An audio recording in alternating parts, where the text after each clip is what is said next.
Hello guys, मेरे YouTube channel tech and CNC अब में आपको स्वागत है। उम्मीद करता हूं कि आप सब अच्छे होंगे। आज की वीडियो में हम लोग जानेंगे कटिंग स्पीड क्या है, कटिंग स्पीड की इकाई क्या होती है, कटिंग स्पीड का फार्मूला जानेंगे, मीट्रिक प्रणाली का फार्मूला जानेंगे और ब्रिटिश प्रणाली का फार्मूला जानेंगे। और दोनों फार्मूला जो ब्रिटिश और मीट्रिक के हैं दोनों का एक एक क्वेश्चन सॉल्व करेंगे। ये क्वेश्चन आप लोग भी सॉल्व करना। और हम लोग जो कटिंग स्पीड लेते हैं, कैसे डिसाइड करते हैं, उसके फैक्टर्स के बारे में जानेंगे। तो आइए जल्दी से हम लोग वीडियो स्टार्ट करते हैं कटिंग स्पीड। तो कटिंग स्पीड को हम लोग हिंदी में बोलते हैं कर्तन चाल। कार्य के परिधि मतलब सरकमफेरेंस पर कटिंग टूल के पॉइंट द्वारा फीट की दिशा में 1 मिनट में चली गई दूरी कटिंग स्पीड कहलाती है। मतलब आपका ये वर्क है, कार्यखंड घूम रहा है, मूव हो रहा है, ये मोशन है उसका। ये जो टूल है ये जो सिंगल पॉइंट कटिंग टूल है, इसके डायरेक्शन में, इसकी मतलब काउंटर क्लॉकवाइज या एंटी क्लॉकवाइज बोल सकते हैं। इसमें हम लोग क्या कर रहे हैं, जॉब को मूव दे रहे हैं और ये कटिंग टूल इसको कटिंग कर रहा है। ये आपका चिप से है। तो यहाँ पे फीट जो दे रहे हैं आप, ये क्या बोल रहा है, कार्य का परिधि ये है जो मूव हो रहा है, ठीक है, डायरेक्शन में, ये इसका परिधि है। तो कार्य की परिधि पर कटिंग टूल के पॉइंट द्वारा, ये पॉइंट कटिंग टूल का ये पॉइंट है, तो कटिंग टूल के पॉइंट के द्वारा फीट की दिशा मतलब ये फीट एक्सिस के समानांतर है। फीट जो है एक्स वर्क पीस के समानांतर लॉन्गिट्यूडनल है, तो वहाँ पे फीट दिया जा रहा है। तो 1 मिनट में चली गई दूरी, तो 1 मिनट में ये जितनी दूरी चली जाती है इसके परिधि में मूव करते हुए, उसको हम लोग बोलते हैं कटिंग स्पीड। अब हम आते हैं इकाई में, यूनिट्स। इसको मापते कैसे हैं कटिंग स्पीड को? तो मेट्रिक सिस्टम में मीटर प्रति मिनट, इसको बोलते हैं एमपीएम, और ब्रिटिश प्रणाली या ब्रिटिश सिस्टम में फुट प्रति मिनट, इसको बोलते हैं एफपीएम।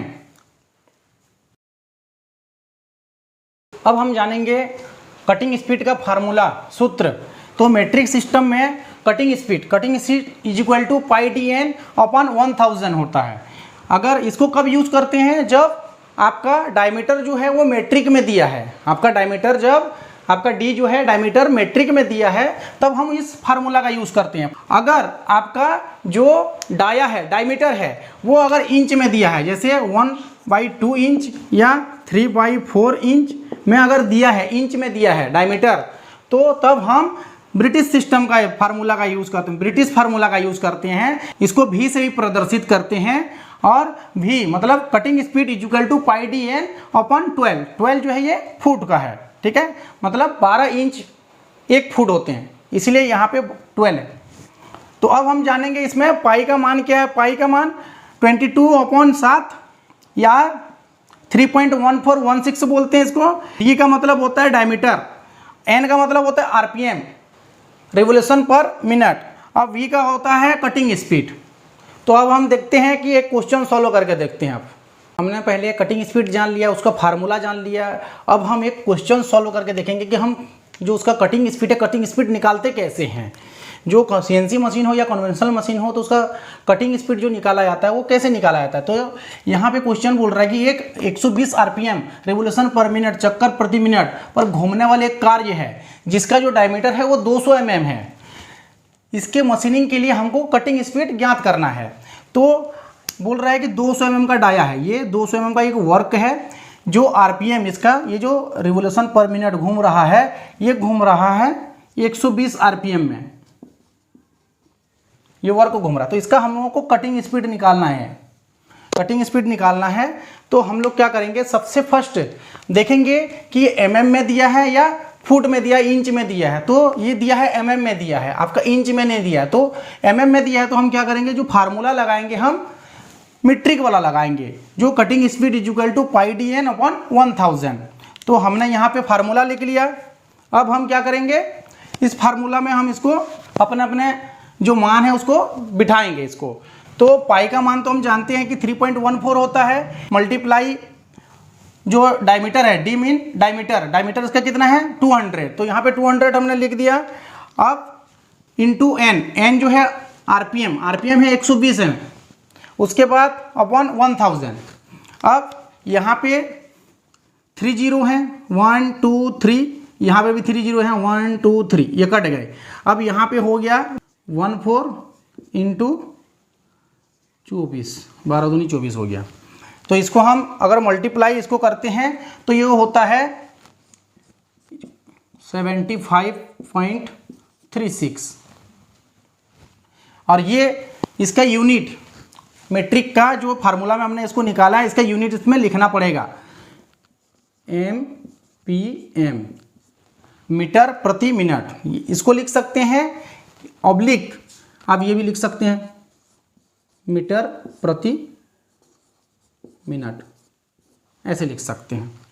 अगर आप ये नहीं लिखते हैं, अगर आप इसका यूनिट नहीं लिखते हैं, ओनली इतना लिख के छोड़ देते हैं आंसर को, अगर हमें कोई क्वेश्चन पूछा जाता है और हम इतना आंसर लिख के छोड़ दिए, इसको नहीं लिखे, तो वो आंसर गलत हो जाता है, उसको सही नहीं माना जाता। आपको जैसे 5 नंबर का क्वेश्चन है तो आपको 2 या 3 नंबर मिलेंगे, पूरा नंबर नहीं मिलेंगे आपको। अगर क्वेश्चन में ये mm में दिया है तो हमने ये वाला फार्मूला अपनाया मीट्रिक वाला और हमने इसका आंसर निकाला मीटर प्रति मिनट में। अगर यहाँ पे इंच में दिया रहता, यहाँ पे इंच में दिया रहता, इसका आरपीएम अलग रहता, तो हम उसको कैसे निकालते, तो उसके बारे में जानते हैं। अगर यहाँ पे ये इंच में दिया है, आधा इंच व्यास दिया है और 700 आरपीएम दे दिया, एक 700 आरपीएम चक्कर प्रति मिनट पर घूमने वाले कार्य जिसका आधा इंच 1/2 इंच व्यास है कि मशीनिंग के लिए हमको कटिंग स्पीड ज्ञात करना है, तो हम लोग इसमें ब्रिटिश वाला फार्मूला अपनाएंगे। ब्रिटिश वाला फार्मूला में cutting speed is equal to pi dn/12। यहाँ पे हम क्या करेंगे, पाई का मान लिखेंगे 3.14 इंटू डी का मान, डी कितना है आधा इंच, तो हम 0.5 भी लिख सकते हैं इसको, मल्टीप्लाई एन का मान कितना है 700, यहाँ लिख दिए। उसके बाद ये 12, अब इसको हम मल्टीप्लाई करते हैं तो 3.14 इंटू ये आ जाता है 350, 12। अब इसको हम मल्टीप्लाई करते हैं तो आ जाता है 1099 बार और इसको ये आ जाता है 91.58। ये है FPM, या इसको लिख सकते हैं फुट प्रति मिनट। अब आप लोगों के लिए क्वेश्चन है जिसको आप लोगों को हल करना है और इसका आंसर जो है आपको कमेंट्स बॉक्स में देना है।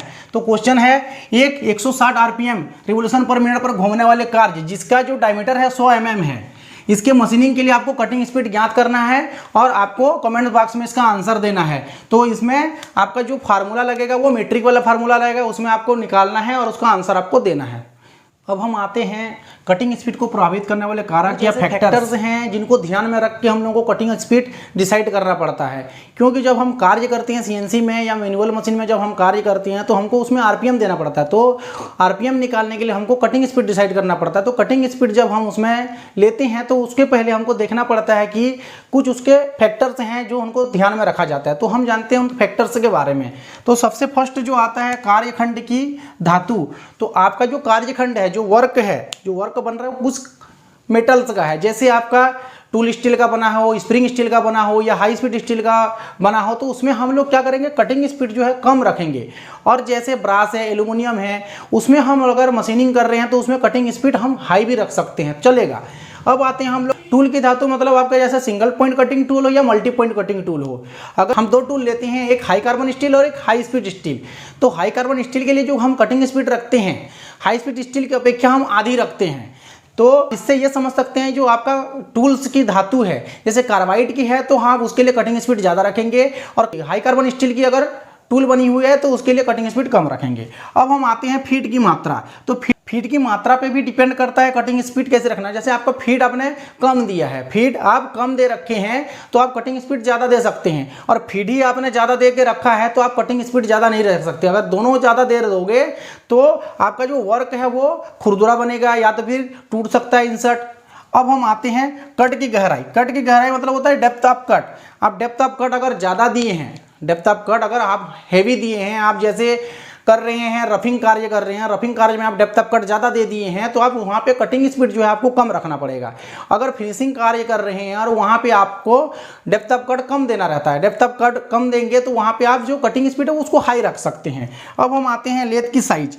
तो लेथ की साइज भी डिपेंड करता है आपका कटिंग स्पीड क्या रखना है। तो जैसे लेथ का साइज, जैसे हेवी लेथ मशीन है तो आप वहाँ पे हेवी कटिंग स्पीड दे सकते हैं, और आपका जैसे लाइट लेथ मशीन है तो वहाँ पे थोड़ा सा आपको कम रखना पड़ेगा कटिंग स्पीड। स्पीड। अब हम आते हैं लेथ की दशा। तो लेथ की दशा पे भी डिपेंड करता है कि आपका कटिंग स्पीड क्या रखना है। आपका जैसे लेथ मशीन जो बहुत पुरानी हो गई है, उसमें थोड़ा सा वियर आ गया है, थोड़े से हिल रहे हैं, उसके नट बोल्ट टाइट नहीं हो रहे हैं पूरे प्रॉपर, आप जब कार्य कर रहे हैं, टर्निंग कर रहे हैं, तो वो क्या हो रहे हैं, थोड़ा सा कंपन कर रहे हैं, तो वहां पे आप हैवी कट नहीं दे सकते, हैवी कट नहीं दे सकते, और आपका जो कटिंग स्पीड है उसको ज़्यादा नहीं रख सकते हो, आपको कटिंग स्पीड थोड़ा सा मीडियम रखना पड़ेगा। अब हम आते हैं कार्य की पकड़। तो आपकी जो वर्क पीस है उसको आप कैसे पकड़े हैं उसके ऊपर डिपेंड करता है। आप उस पर डिपेंड करता है कि आप कार्य को कितना होल्ड किए हैं। पता चल रहा है आप उसके चक में 7 mm या 5 mm आप पकड़े हैं और उसको कटिंग स्पीड जो हैवी दे दिए, तो वो उखाड़ फेंकेगा जॉब को। आपको वर्क को जो है अच्छे से होल्ड करना पड़ेगा चक में। कार्य को अच्छे से पकड़े रहोगे तो अच्छा कटिंग स्पीड भी आप वो झेल लेगा। अब आते हैं उसके शीतलक का प्रयोग, मतलब कूलेंट का प्रयोग। अगर आप कूलेंट का प्रयोग कर रहे हैं तो आप कटिंग स्पीड ज़्यादा भी रखेंगे तो चलेगा, और कूलेंट का प्रयोग नहीं कर रहे हैं तो आपको कटिंग स्पीड कम रखना पड़ेगा, नहीं तो आपको टूल जो है ये इंसर्ट है वो जल जाएगा। इस टेबल में हाई स्पीड स्टील टूल और सीमेंटेड कार्बाइड टूल से डिफरेंट टाइप के मटेरियल को मशीनिंग करने के लिए कटिंग स्पीड दिया गया है, जो मीटर प्रति मिनट में है।